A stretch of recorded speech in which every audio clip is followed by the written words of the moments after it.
कि जो लोगों को हमारे समाज के हमारे लोगों को बरसों से गुलाम बनाने का आदत बना हुआ था, वो लोगों को हजम नहीं आया और उन्होंने सोचा कि फिर से इस समाज को कैसे गुलाम बनाया जाए। हमें सरकार से बाहर कर दिया, जो सरकार हमने बनाया। ये ऑप्शन तो हमारे पास भी था उन लोगों को सरकार से बाहर करने का। लालू जी की बात मान लेता और तो शायद मैं डिप्टी सीएम रहता और सरकार आज यूपीए का होता। एनडीए सारी शक्ति लगा दिया, उसके बावजूद भी 45,000 वोट लाया और मैंने अकेले अपने दम पर 30,000 वोट लाया। 40 के 40 लोकसभा सीट पर हम बिहार में तैयारी कर रहे हैं, उत्तर प्रदेश में 27 सीट हम कर रहे हैं और झारखंड में 3 लोकसभा सीट कर रहे हैं। जो लोग बयानबाजी कर रहे हैं वो गलत कर रहे हैं, उनको अपने काम पे फोकस करना चाहिए। प्रशांत किशोर बिहार का बेटा है और उनको पूरा देश और दुनिया जानता है। 2025 का चुनाव में लालू जी नज़र नहीं आएंगे, ना नीतीश जी नज़र आएंगे, ना हमारे स्वर्गीय रामविलास पासवान जी का नज़र आएंगे, ना मांझी जी नज़र आएंगे। नए नेतृत्व को मौका मिलेगा। उद्देश्य एक ही है कि पार्टी को और मजबूत करना है। आपने देखा कि पिछले हम लोगों ने कई सालों में 6-7 सालों में संघर्ष करके एक अच्छा संगठन बना के, पार्टी बना के और बिहार के राजनीति में एक अच्छा हम लोग काम कर रहे थे। खास करके गरीब, पिछड़े, दलित ऐसे लोगों को लिए जिसका आवाज़ पटना तक नहीं जा पहुंचता था। 75 साल से हमारा समाज देश की आज़ादी के बाद कहीं ना कहीं उनकी आवाज़ दिल्ली पटना तक नहीं पहुंचता था। पहली बार ऐसा हुआ कि हम लोगों ने संगठित हुए और अपनी आवाज़ को सरकार तक पहुंचा रहे थे और सरकार का हिस्सा बन चुके थे। सिर्फ सरकार तक आवाज़ पहुंचा ही नहीं रहे थे, सरकार का हिस्सा बन गया था। 4 पार्टी की सरकार था, उसमें एक पार्टी वीआईपी पार्टी और हमारे सहयोग से सरकार बना था। ये उपलब्धि हम लोगों ने संगठन बना के पाया। उसके बाद आपने देखा कि जो लोगों को हमारे समाज के हमारे लोगों को बरसों से गुलाम बनाने का आदत बना हुआ था, वो लोगों को हजम नहीं आया और उन्होंने सोचा कि फिर से इस समाज को कैसे गुलाम बनाया जाए। उसके लिए उन्होंने एक अपनी रणनीति बनाया और रणनीति बनाया उन्होंने। फिर हमारे सीट पे दखल दिया, हमारा सीट को कब्जा किया, फिर हमारे पार्टी के विधायक को खरीद के अपने पार्टी में मिला लिया। उसके बाद फिर हमें सरकार से बाहर कर दिया, जो सरकार हमने बनाया। ये ऑप्शन तो हमारे पास भी था उन लोगों को सरकार से बाहर करने का। लालू जी की बात मान लेता और तो शायद मैं डिप्टी सीएम रहता और सरकार आज यूपीए का होता। लेकिन हम लोगों ने ईमानदारी से आगे बढ़ने का काम किया, लेकिन हमारे साथ देखा आपने कि किस तरीके से छल किया गया। खैर कोई बात नहीं है। उसके बाद हम लोगों ने मैदान में उतरे हैं। अभी हाल फिलहाल में आपने देखा कि बोछार विधानसभा चुनाव में एनडीए सारी शक्ति लगा दिया, उसके बावजूद भी 45,000 वोट लाया और मैंने अकेले अपने दम पर 30,000 वोट लाया। और जो सीट 2020 में हमने 12,000 वोट से जीता था, वो सीट एनडीए इस वक्त का एनडीए 36,000 वोट से हारा। तो हमारी ताकत एक अलग है। राज्य में जो सरकार बनाने के लिए 35-36% वोट चाहिए, उसका आधा वोट हमारे पास है और आधा वोट और व्यवस्था करना है। हर जाति धर्म के लोगों से मिलना, हर युवा से मिलना है और खासकर गरीब समाज लोगों से मिलना है कि उनकी हक अधिकार की बात हम पटना तक करेंगे। और उसके लिए आज हम मोतिहारी में आए। कल हमने कार्यक्रम किया, बहुत सारा लोगों से मिला, बहुत सारा मेरा निधि कोष से हमने खर्च किया और शिलान्यास किया, बहुत ऐसे जगह उद्घाटन किया। तो ये कार्यक्रम हुआ। आज फिर मैं अभी बेतिया जा रहा हूँ। बेतिया में कार्यालय का उद्घाटन है और उस वहाँ से खास करके वाल्मीकि नगर और बेतिया और मोतिहारी का कुछ हिस्से का, कुछ लोकसभा सीट का विधानसभा की तैयारी होगा। इसी तरीके से पूरे बिहार में हमने 13 जोन में हमने बिहार को बांटा है और 13 कार्यालय जो हम लोग वहाँ पे उद्घाटन करेंगे, जो पटना से निषेधित होगा। और बाकी जिला स्तर पे, पंचायत स्तर पे या प्रखंड लेवल पे तो पार्टी के पदाधिकारी कितने सीटों पर इस बार लोकसभा की तैयारी कर रहे हैं आप लोग? 40 के 40 लोकसभा सीट पर हम बिहार में तैयारी कर रहे हैं, उत्तर प्रदेश में 27 सीट हम कर रहे हैं और झारखंड में 3 लोकसभा सीट कर रहे हैं। टोटल हम लोग 70 लोकसभा सीट को तैयारी कर रहे हैं।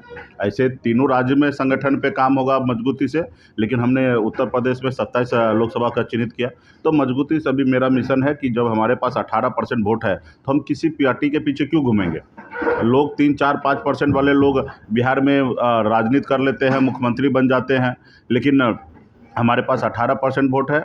अति पिछड़ा समाज में काफ़ी बड़े पैमाने में 128 जाति है, मजबूती से वीआईपी पार्टी के लिए काम कर रहे हैं, सब लोग जुड़ रहे हैं। आज निषाद समाज वीआईपी पार्टी का वोटर नहीं है, एक मजबूत कार्यकर्ता बन चुका है और ये बोछार चुनाव में साबित कर दिया कि जहां हमारे पास 8 से 10% वोट है, गिराने का कैपेसिटी है, वहीं 18% वोट आता तो जाहिर सी बात है हर समाज, हर वर्ग में हमारा पार्टी को एक्सेप्ट किया जा रहा है। तो इसके कारण हमारे पास इतना वोट आया। तो इसके लिए आज और भी मजबूत हो, अपने लोगों के बीच में जाना आना लगा रहे, क्योंकि आप समझ सकते हैं कि हम सरकार में थे तो उतना समय हम नहीं निकाल पा रहे थे, क्योंकि सरकार में रहकर सरकार के लिए काम करना, बिहार के 13 करोड़ जनता के लिए काम करना, उसी में से लोगों के बीच में से आना जाना थोड़ा कम हो रहा। अभी मैं थोड़ा फ्री हो चुका हूँ, तो मैं भी चाहूँगा कि पूरे बिहार में हर जिला हर प्रखंड में अपने लोगों को और जागरूक करूँ, उनको बताऊँ कि जो लोग आपको गुलाम बनाना चाह रहा था वो उनसे उसको जंजीर को तोड़ना है और आगे बढ़ना है। इसके लिए जिस तरीके से आपने 2018 में पार्टी बना के 20 तक में जंजीर तोड़ के और सरकार का हिस्सा बन गए, उसी तरीके से आने वाले समय में 24 और 25 का चुनाव के लिए तैयारी करना है।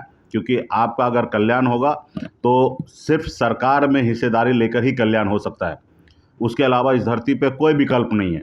सर ये बताइए कि प्रशांत किशोर एक नया नाम बिहार की राजनीति में आया है और काफ़ी ज़्यादा उनको लेके बयानबाजी तेज हो रही है। आपका क्या मानना है, प्रशांत किशोर का यहाँ आना उचित है?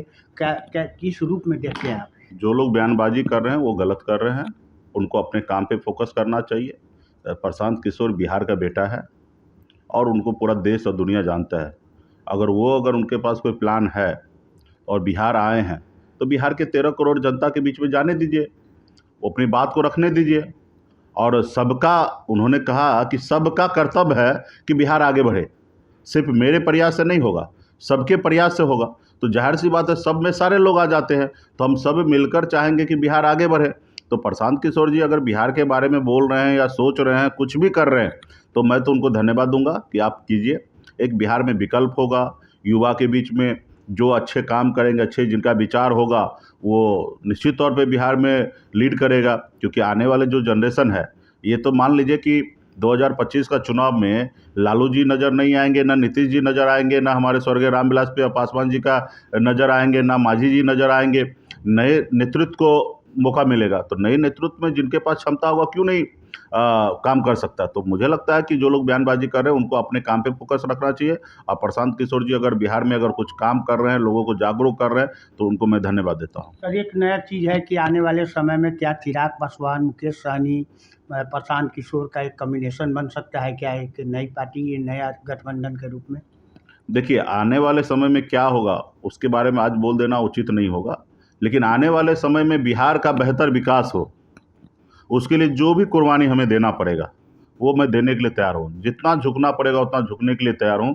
बिहार के 13 करोड़ जनता लोगों को कैसे विकास हो, कैसे वो आगे बढ़े, जिस तरीके से बिहार हमारा पूरे भारत में हर राज्य से गरीब राज्य है, वो कैसे आगे बढ़े, तो उसके लिए हम लोगों को मेहनत करना। उसके लिए आने वाले समय में सब लोग एक साथ अगर एक मंच पर आते हैं तो मैं सबका स्वागत होगा।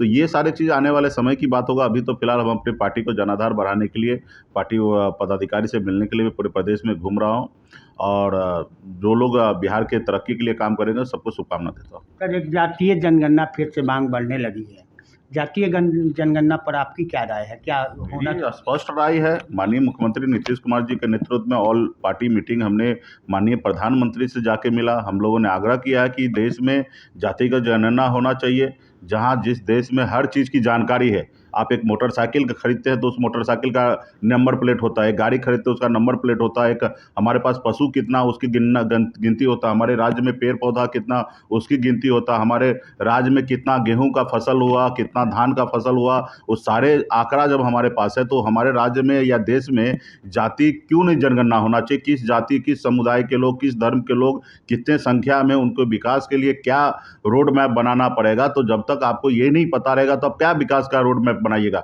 आज आपके घर में 10 आदमी खाना खाने वाला है, जब 10 है तब ना आप सोचते हैं कि 2 किलो चावल लगाना पड़ेगा। अगर 100 हो या 5 हो तो फिर उस हिसाब से आप लगाइएगा। तो उसी तरीके से हमारे राज्य में या देश में जातिगत जनगणना होना चाहिए, और इसके लिए वीआईपी पार्टी का स्टैंड तो क्लियर है। हमने तो राज्य सरकार को, माननीय मुख्यमंत्री नीतीश कुमार जी को हमने कहा था कि आप जातिगत जनगणना राज्य के खर्चे से कराइए, उसमें हमारी पार्टी 5 करोड़ रुपये का सहयोग करने के लिए तैयार है। तो हम लोग तो चाहेंगे कि बिहार में और देश में जातिगत जनगणना हो, केंद्र सरकार इसको जल्द से जल्द कराए, और इसके लिए आने वाले समय में वीआईपी पार्टी आंदोलन भी करेंगे राज्य में कि जातिगत जनगणना जल्द से जल्द हो। कल संजय जायसवाल जी जो भाजपा के अध्यक्ष, उन्होंने कहा है कि ये केंद्र सरकार किसी भी कीमत पर कराने नहीं जा रही है, बाकी नीतीश जी की मर्जी है। इस पर आपका क्या कहना है? आखिर मुझे ये बता दीजिए ना, क्यों नहीं करना चाहते हैं? ये देश के जनता को आप बताइए ना भाई, देश के जनता के लिए ही केंद्र सरकार है या राज्य सरकार है? इन लोगों को काम करने के लिए है। अगर आप ये काम नहीं कर सकते तो कुर्सी छोड़ दीजिए और ये बताइए कि ये क्यों नहीं करना चाहिए, ये क्यों नहीं करना चाहिए। आप पूरे देश की जनता को आप समझा दीजिए कि नहीं करना चाहिए। और देश के लोग अगर समझ जाएंगे तो जातिगत जनगणना का आवाज़ ही नहीं उठेगा। हमें तो पता है कि देश की जनता को ज़रूरी है कि जातिगत जनगणना हो, क्योंकि आज हो रहा है बड़ा मछली जो है छोटे मछली को खा रहा है। जब तक बड़े मछली और छोटे मछली का परिभाषित नहीं होगा कि बड़ा मछली कौन है छोटा मछली कौन है, तब तक कैसे होगा। आज देश के प्रधानमंत्री जी ने सामान्य वर्ग के लिए 10% आरक्षण किए ना, उसमें उन्होंने कैटेगरी दिया कि 8 लाख कमाने वाले लोगों को गरीब है, उन्होंने सबको लिए जनरल क्यों नहीं कर दिया।